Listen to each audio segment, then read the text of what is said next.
Before we get too deep, I would like to address the elephant in the room.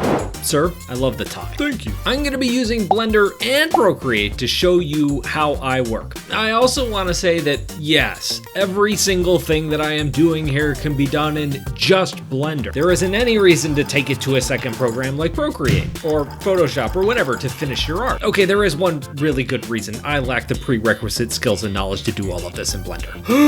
Oh, don't act like you didn't hear me say that in rehearsal.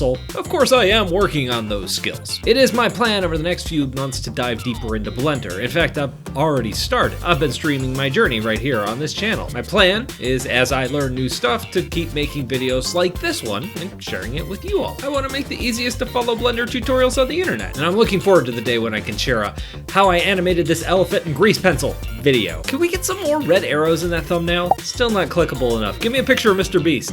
Nailed it. So why Blender plus Procreate? Well, first of all, I love working this way because I already know Procreate really well, and the techniques I'm going to be talking about here will work in any drawing program, whether we're talking about Photoshop or Clip Studio, anything. I can take what I do know about Blender and immediately turn it into something that looks decent, instead of having to sit down and learn 12 more things in Blender before I can actually make it look good. And then next time I can go back to Blender, focus on learning one more thing, and rinse and repeat. That and people ask in the comments all the time if I could make this video. So here we go. Cue the project. We are making this nice little phone booth, kind of overgrown. It's seen better days, but to start, we need some reference images of red phone booths. I like this one. I'll link it down below in the description. We're going to try to recreate one of these phone booths in Blender next, and then once we have the base there, we're gonna move that over into Procreate, basically using our Blender file as our sketch layer, and then we'll finish up the drawing in Procreate. Now, if you're a Patreon supporter and you want to grab the Blender file or the Photoshop file, those are available to you in the members section. If you're not, you can check out Patreon and see if you're interested in that. And since I'm promoting myself, I might as well shout out my Learn to Draw in 60 Days course. It's really aimed at beginners if you've taken drawing tutorials before and thought, wow, this is too complicated. Where do I start? It's designed to be the foundation that you use to take other tutorials that are a little bit more advanced or that you may have found harder. Anyway, I'll link those down below,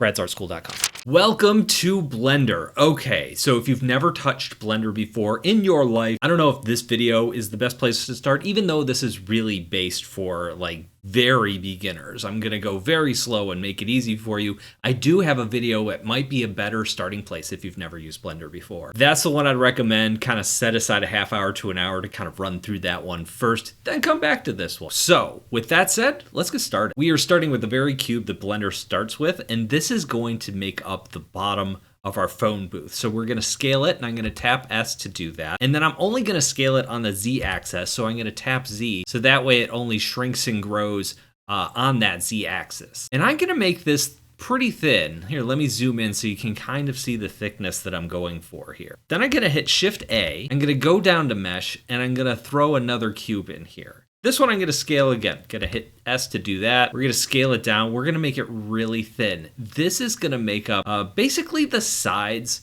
of our phone booth. So once that's small enough, I'm gonna hit S and I'm gonna hit Z. We're gonna scale on the Z axis and I'm gonna pull it up and I'm gonna move my mouse over a lot and try to find kind of the height that I'm going for. That looks about right to me. Kind of, that's how high the phone booth's gonna be. It doesn't need to be exact. I'm just trying to get a feel for it. All right, so the next thing I'm gonna do is my little fidget thing over here in the upper right-hand corner.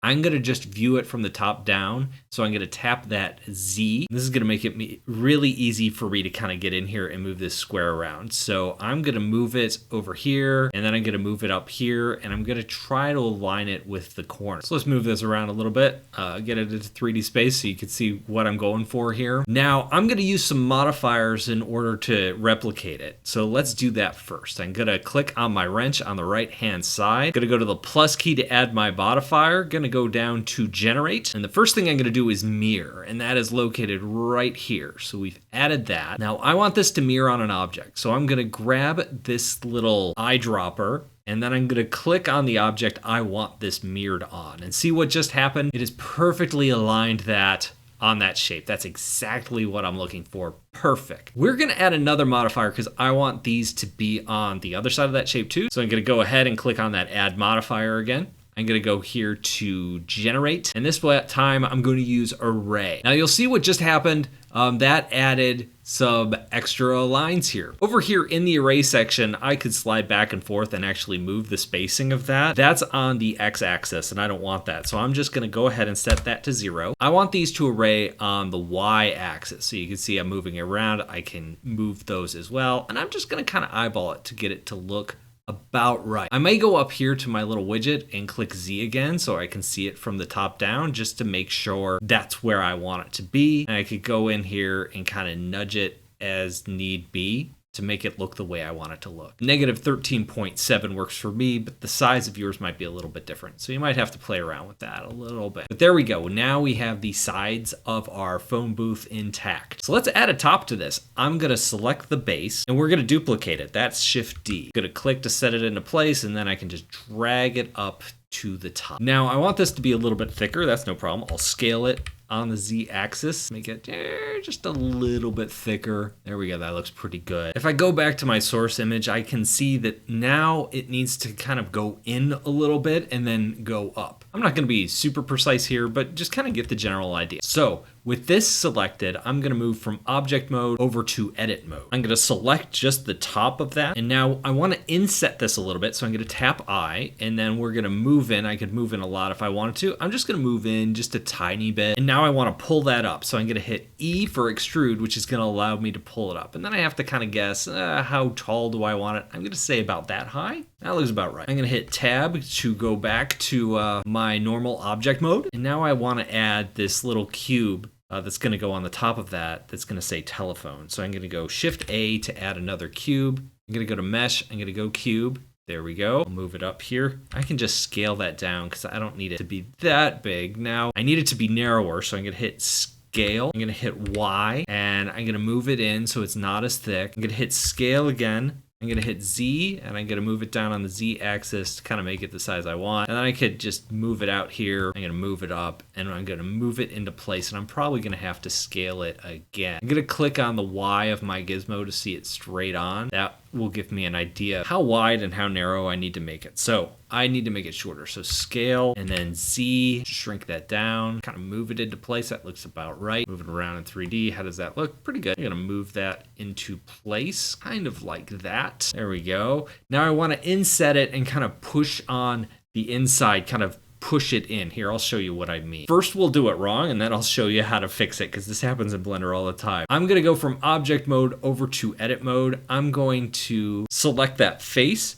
and then we're gonna inset it. You're gonna see what's gonna happen. And I want the tops and the sides to look the same. They're not. Oftentimes when you scale an image, this is exactly what happens. No problem. Let's undo that. Let's go back to object mode. If these things aren't scaling properly for you, like that wasn't, you have to apply your transforms before editing them anymore. How do you do that? Control A for apply. And I'm just gonna go down here to all transforms. Just wanna apply all transforms. Now I'm gonna hit tab to go into edit mode. I'm gonna select that face again. Now when I hit I, to inset that a little bit. Look at that. It's the same width on the top and the bottom, which is exactly what I'm going for. So I'm gonna set that. When that looks about good, I'll click, and then I'm gonna extrude it by hitting E, but then instead of pulling it out like I did last time, I'm just gonna inset it a little bit, kind of like that. And there we go. When that looks good, I'm gonna hit tab, and there we go. We have that looking pretty darn good. So you can see our phone booth is starting to come together. After applying that transform, you'll see my movement object is way down there. So I could always right click on this and set the origin back to geometry. And so whenever you apply your transform, sometimes your little movement thing will align to the center of the canvas. If you align it to the geometry, it makes it easy to then go and modify it. So I want this to appear on both sides. So I'm gonna go to my modifiers, which is this little wrench on the right-hand side. Gonna go to the plus button to add a modifier,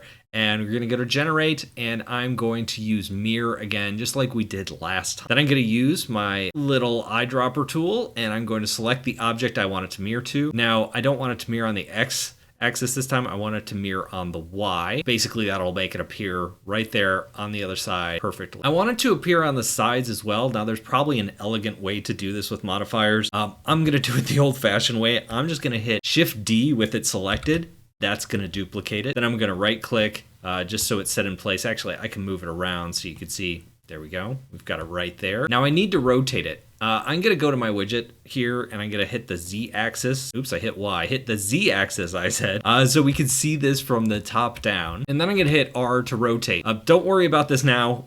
Our mirroring is a little off, not a big deal. But when you're rotating, you're gonna notice it kind of free rotates. It's hard to align, but if you hold the control key, it'll snap to angles, and that's what I want. So I'm holding control as I rotate, and then when it looks good, oops, that does not look good. I can hit R to rotate again. When it looks good, I'll click it into place. There we go. So now I can just use my little move thing, and I'm just gonna kind of move it to where it needs to be. I'll move it here, and as you can see, our mirroring is kind of weird, but that's okay. Let's go back to the mirror over on the right-hand side. Instead of doing it on the Y-axis, let's click the X-axis. I can unclick the Y-axis, and there we go. It's still mirrored just fine. It's just, it's on the right side this time. Now we get to build the curved roof. So I'm gonna grab a curved object. I'm gonna hit Shift-A to add something. I'm gonna go down here to Mesh, and then Cylinder, and then let's go ahead and pull this up to the top here, and I'm gonna rotate it. So I'm gonna go to my X-axis before I rotate to make my life easier, and I'm gonna remember to hold down Control so I can snap it into place, and there we go. When we rotate over, we have the beginning of that curved roof. Now in our photo, it's curved like a dome. I don't want to get that complicated, so we're just going to make it curved on one side. Some phone booths are like that, some aren't. I'm just going to do it the easy way for now. I'm also going to scale this, and I'm going to start to warp it a little bit. So let's hit S for scale, and I'm going to scale just on the Z axis. So I'm going to hit Z, and then I'm gonna kind of mush it down, kind of like that. And maybe I wanna scale it out a little bit more. And that'll start to give us the curve that we're looking for here. Now I'm gonna hit Tab to go from object mode to edit mode. And then up here, right now we've been using solid shading in our viewport. I'm gonna click on this for our viewport shading. This is our wireframe mode, makes it easier to see through things. There we go. As I'm on Y in wireframe mode, it's not just gonna grab the points I can see, it's gonna grab the ones behind it. That's why we moved to wireframe mode. So once those look good, I'm gonna go ahead and hit X for delete. I want to delete the vertices, so let's go ahead and get rid of that. I'm gonna move my viewport back to the solid shading so we can take a look at that. Nice. I'm gonna hit A for all. I wanna select everything. And I wanna extrude it up because I wanna add that thickness back to it. So I'm gonna go ahead and hit E for extrude, and I'm just gonna pull it up. I don't want it to be super thick, so I'm just gonna pull it down. Kind of like that. That's really what I'm looking at. I'm gonna hit Tab to go back to object mode, and let's lower this down on top and see how that looks. It's actually not looking too bad. It's a little bigger than what I need. Let me go to my Y axis here so I can just see it a little better. I'm gonna hit S to scale, and I'm just gonna kind of get it down to where I need it to be. And then I'm gonna, move it into place kind of like that. Not bad. Actually, let's go ahead and fix the width of this while I'm here. I'm gonna hit X so we can see it. I'm gonna hit S for scale, and then I wanna scale on the Y axis. So I'm gonna hit Y, and there we go. I can cinch it in, and this is where this grid comes in really handy. That looks about right. So let me zoom out here. Yeah. All right, the next thing we need to fix is this space here. So I'm gonna click on this bottom portion that's underneath that curve. I'm gonna hit Tab to go into edit mode. I'm gonna hit A for all. I have now selected everything. And now I need to loop cut this thing. Control R will add my loop cut. And then on my mouse wheel, I can scroll up and I can add some loop cuts. I think 5's gonna be okay. So that looks good. When I get enough in here, I'm gonna click, and then I'm gonna click a second time to set those cuts. There we go. And what I'm gonna do is I'm gonna pull up on all those, and we're gonna just match it. So I'm gonna go to wireframe mode just to make my life easier, and I'm gonna select the top, and I could just pull all those top points up so they're inside the other mesh. Let me get to my Y-axis again, and then I can just select those inside points. I can pull those up. Then I can grab my next inside points. I can pull those up. And if I need to, and I might as well, I can grab that middle point, and I can pull that up a little bit too. And that should do it. I'm gonna go back here to my solid shape in the viewport. I'm gonna hit Tab to go back to object mode, and there we go. You can see that the top of this thing is starting to look pretty darn good. Now, the next thing I want to do is I want to add in some doors. Now I like to reuse pieces parts here, so I'm not like constantly adding new shapes just to make my life a little bit easier. These side things aren't that far off from my door, so I'm gonna just grab one of them. I'm gonna hit Shift D to duplicate it. Then I'm gonna move it off. And as you see, my modifiers over here on the right-hand side, they're still doing their work. So it still looks weird. I want to get rid of them, and there's a little X by each one.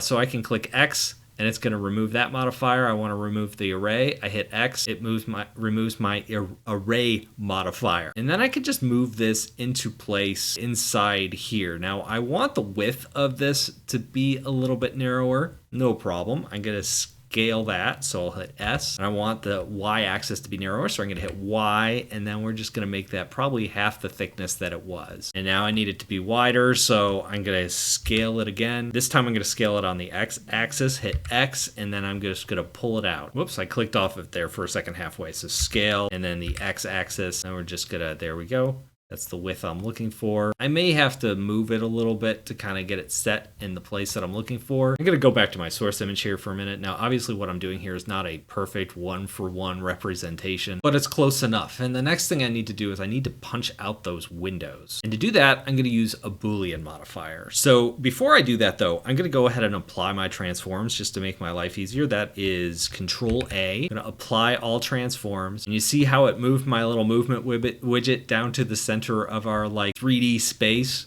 I'm gonna go here and right click on it, go to set origin to geometry, so it's back where I want it. So I'm gonna make another shape and use that shape to punch a hole in this one. So let's do that. Shift D to duplicate. I'm gonna pull it out a little bit, and let's go ahead and scale this thing. S, I'm gonna scale you down. I'm gonna kind of move you into place. Let's go to our Y axis so we can see it. I think I'm gonna move it up kind of like that. Scale it again on the Z axis to make it a little taller. That's about the shape and size that I'm looking for. All right, so how am I gonna punch it out? Let's make it wider, because I'm gonna basically set it inside this other shape and then knock it out. But to do that, I need to make it wider than the other shape. So we're gonna scale it. I'm gonna hit Y to make it thicker. Doesn't matter how thick you make it, just so it's poking out on both sides. Now I'm gonna select my main object, my door. I'm gonna go over here to the wrench where my modifiers are, and I'm gonna add that modifier I'm looking. It's called a Boolean modifier. It's in the generate section, so I'm gonna go ahead and add that. And it's gonna ask me, what object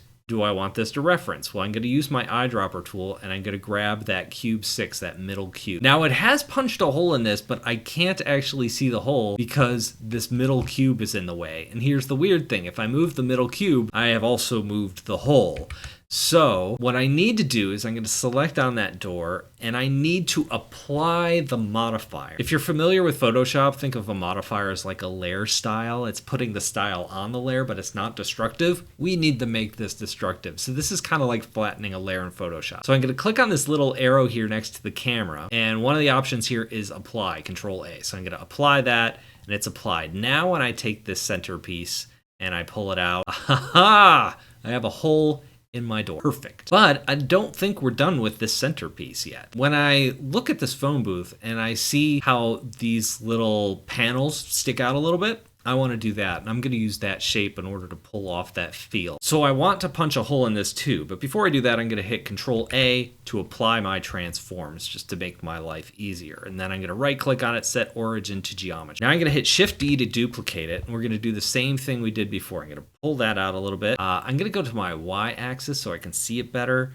Then I'm going to hit scale, and we'll scale it down. That looks about right. I'm going to click it in, and then I'm going to scale it again, and this time on the Z axis, I'm going to move it up until it looks about right. That looks okay. All right, go back to 3D here. I need to make it a little wider to punch that hole out, so scale and Y, and then I'll move it out there. Kind of move it into the middle so it's poking out both sides. Now we're going to do the same thing. We're going to select our main object. We're going to go to Add Modifier over on the right-hand side. We're going to generate a Boolean again. We're going to use the eyedropper to grab the object we want to cut out, and then we're going to go to that arrow again, and we're going to click Apply. And now, when I grab that inside shape and I move it out, we have a hole in our door. Perfect. So I'm going to grab that, and I'm just going to move it back in. Now you're like, wait, that's way too thick. You're right. You're totally right. So I'm just going to move it into place there, and there we go. Get it in there, and then maybe I go scale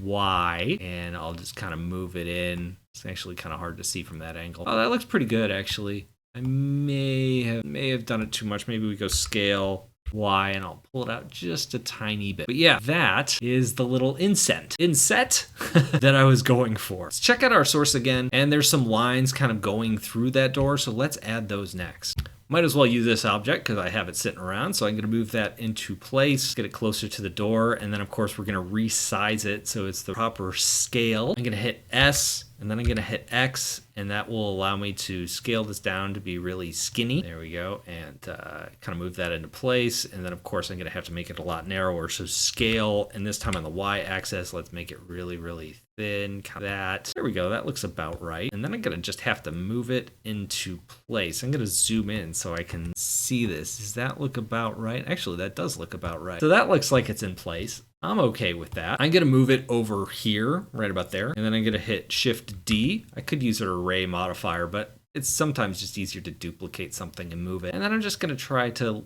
look at it and figure out if it's straight on. I'm going to go to my Y here, and my grid is going to help me line that up so I can see that one side is closer than the other. So I'll just nudge it on over. Cool. All right. So next I want to make the slats go side to side. So I'm just going to grab one of those, hit Shift D again, and we'll move it over here. Let me go over to my Y again. And now we're going to rotate it. Just hit R for rotate. And remember to hold down Control while you do it, and that way it'll snap to the angle you need it at. And then I could move it to where I need it. Maybe I'll make my blue arrow line up with that center line to the best of my ability. Now I'm going to scale X, and I'll scale it down kind of like that. Nice. Let's count these. How many are in our source image? 1, 2, 3, 4, 5, 6, 7.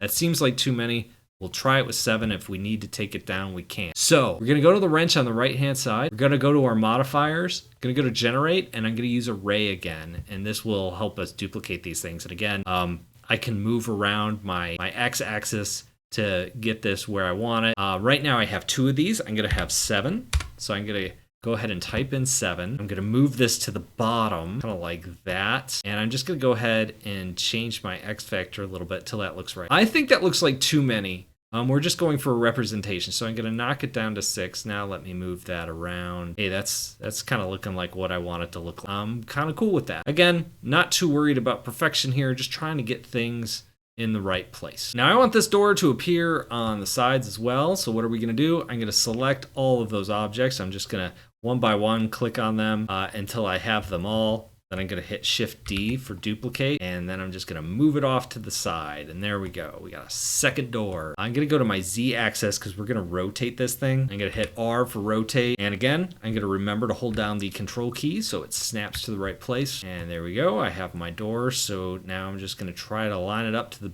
best of my ability. I'm going to go ahead and hit the X thing over in the corner so it's easier to line up. There we go. Kind of get that centered in there. Get that blue line lined up. Nice. And I need to move this in quite a bit. Looks about right. I'm going to go ahead and hit Shift D again. Again, I could use the array modifier or even a mirror modifier if I wanted to, but sometimes it's just easier to duplicate and move something over.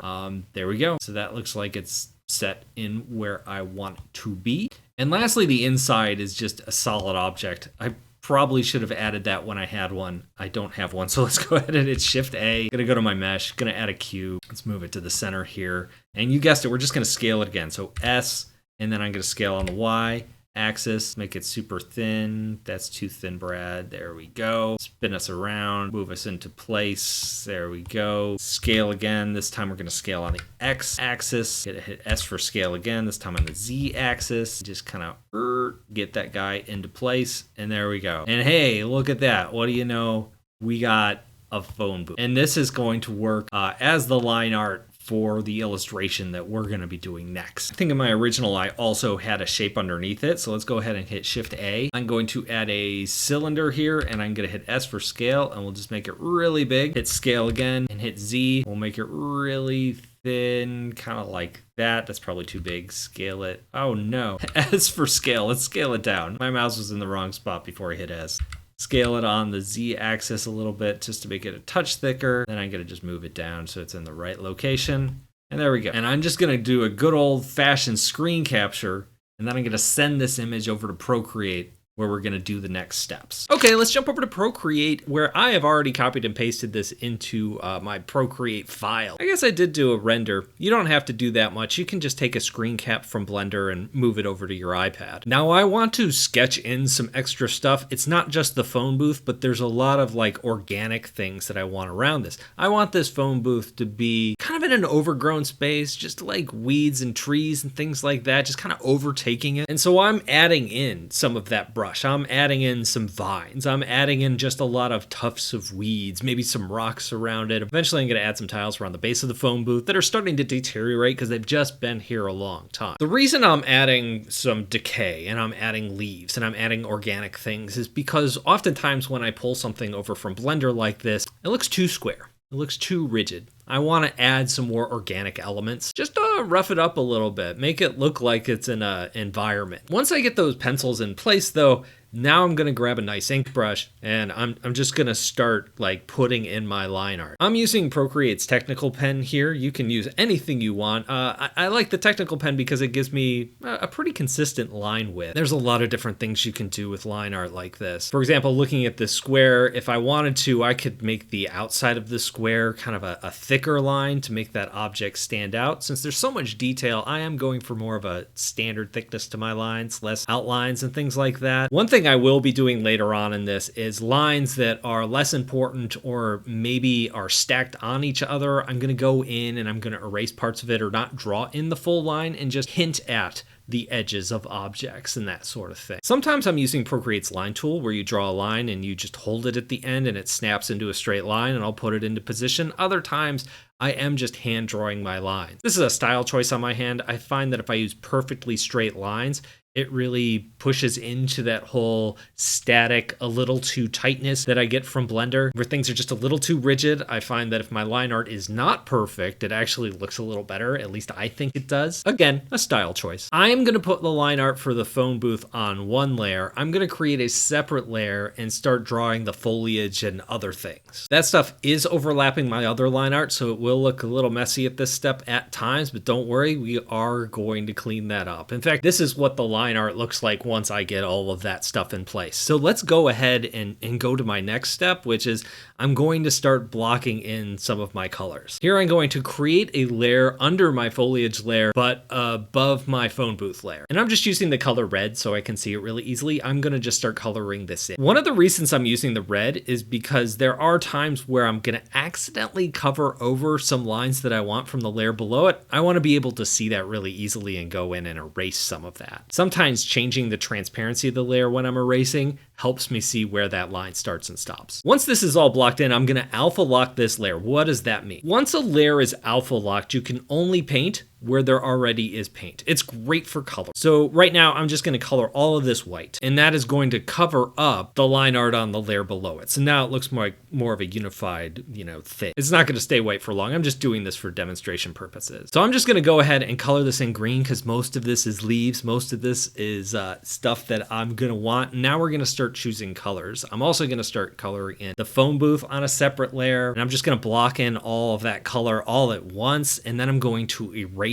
the parts that I don't need, like in between those windows. And I'm also going to color in the big grassy area down below on its own layer too. Blocking in some of these large areas on their own layers just makes life easier for me. You don't have to do it that way. You could do all your colors on one layer if you wanted to. I just find this helpful. Next up, I'm going to think about my light. Where's that coming from? It's coming from kind of more or less the top of this thing. So I'm going to start adding shade to the bottom of the trees. I'm just going to grab a darker shade of green and just start filling in where I think the shadows are going to go. This is around the time where I think the illustration starts to look less stale and it starts to really come together. I want to add more shadows here. So I'm going to create a new layer that's just going to be my main shadow layer. And I'm just going to take a black brush and I'm going to color in everything that I think is in shadow, like one side of this phone booth. I want to color in underneath these vines.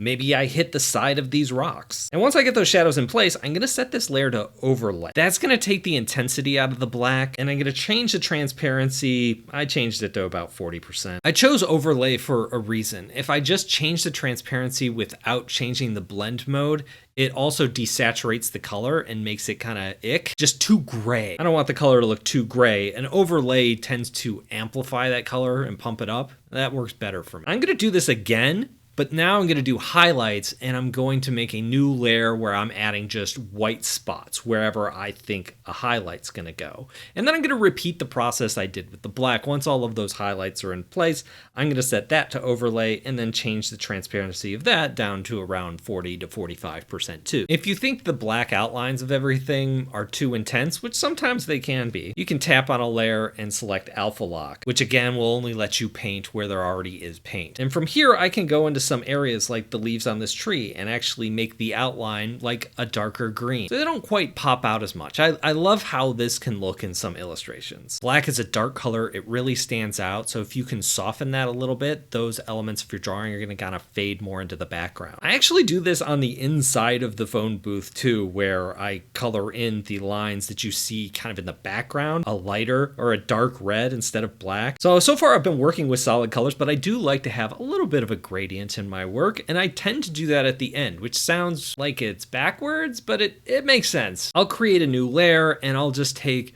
a big round airbrush and I'll paint in some white. Maybe along the bottom I'll paint in a little black. And you guessed it, I'm going to set that layer to overlay, and I'm going to reduce the opacity, and I think it adds just a nice gradient feel to the entire thing. If you want to highlight an area of your drawing, I find this is a really quick and easy way to do it and just see if it works out for you. And if it's not working, then you just lost 3 seconds of time instead of having to recolor all these gradients across your entire illustration. Lastly, I'm just going to throw it on a very, very light brown background so we're not looking at a stark white page, and there we go. We have our entire illustration. So that is how I tend to mix Blender with Procreate. If you want to learn more about the process, especially the Procreate process, I have an Intro to Digital Art course where I talk about some of the techniques and we go more in depth, and there's examples that you can actually work on yourself and some homework there. More practice, more experience, just more hands-on time.